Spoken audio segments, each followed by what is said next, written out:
લેટરકાર્ડના કારણે અમરેલી સમગ્ર ગુજરાતમાં ચર્ચાનું કેન્દ્ર બન્યું. મહિલા કોંગ્રેસના પ્રદેશ અધ્યક્ષ જેનીબેન ઠુમ્મર દ્વારા લેટરકાર્ડ આરોપીઓને જ્યાં રખાયા છે તે જેલની મુલાકાત લેવામાં આવી હતી અને બાદમાં જેલના દરવાજે માધ્યમોને સંબોધિત કરવામાં આવ્યા.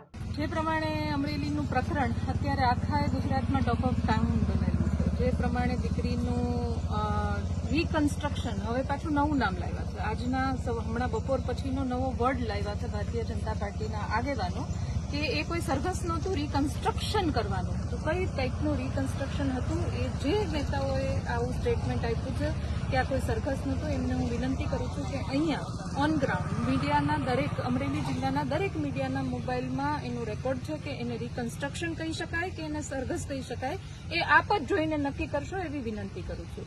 બીજું, કોંગ્રેસ પક્ષને ભાંડવાનું તમે બંધ કરો. જે પ્રમાણે ભારતીય જનતા પાર્ટીની સરકારમાં કથની અને કરનીમાં ફરક આવે છે, જે પ્રમાણે તમારું વલણ છે, સામાન્ય પ્રજા પરેશાન થતી હોય તો થાય, સામાન્ય પ્રજાને કોઈ પણ પ્રકારે મુશ્કેલી જ્યારે પડે અને ત્યારે ભારતીય જનતા પાર્ટીના આગેવાન કે પ્રજામાંથી એકની પસંદગી કરવાની આવે ત્યારે હંમેશા ભારતીય જનતા પાર્ટીની સાથે જોડાયેલા આગેવાન કે કાર્યકર્તાઓ કે એને કોઈ મદદરૂપ થતાનો પક્ષ લેવામાં આવે છે, ચાહે પક્ષ ગલત રીતના ખોટી રીતના લેવામાં આવતો હોય છતાં પણ. અત્યારે હું દીકરીને પોતે એની સાથે અંદર મળીને વાત કરીને નીકળી છું.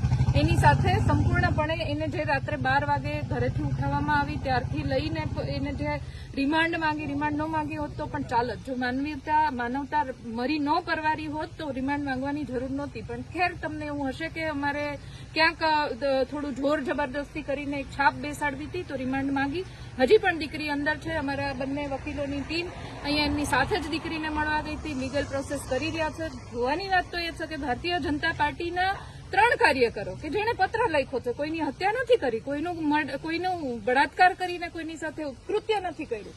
તમારી એટલી બધી જો કાયદો અને વ્યવસ્થા જાળવવાની વાત હતી તો તમારે હત્યારાઓ પકડવાની જરૂર હતી. ડ્રગ્સના જે પેલા હતા, ડ્રગ્સ જે વેચે છે એને પકડવાની જરૂર હતી, રેતીના માફિયાઓને પકડવાની જરૂર હતી. પત્ર લખ્યો ને તમે પકડીને તમે એવી છાપ છોડવા માંગો છો કે બહુ મોટું કામ કર્યું છે.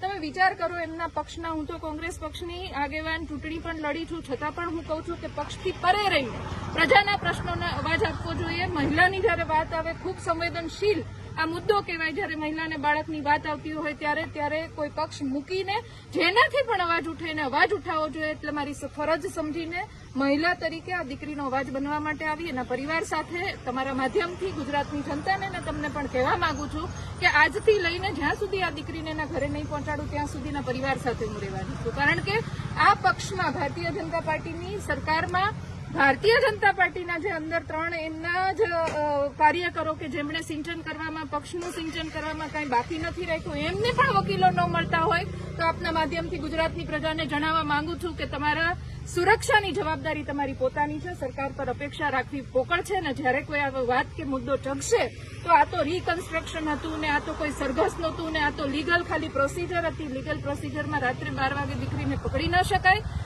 દીકરીને પ્રેસ કોન્ફરન્સ જયારે પોલીસ કરતી હોય ત્યારે પાછળ ઉભી ન રાખી શકાય, એની આઈડેન્ટિટી છતી ન કરી શકાય.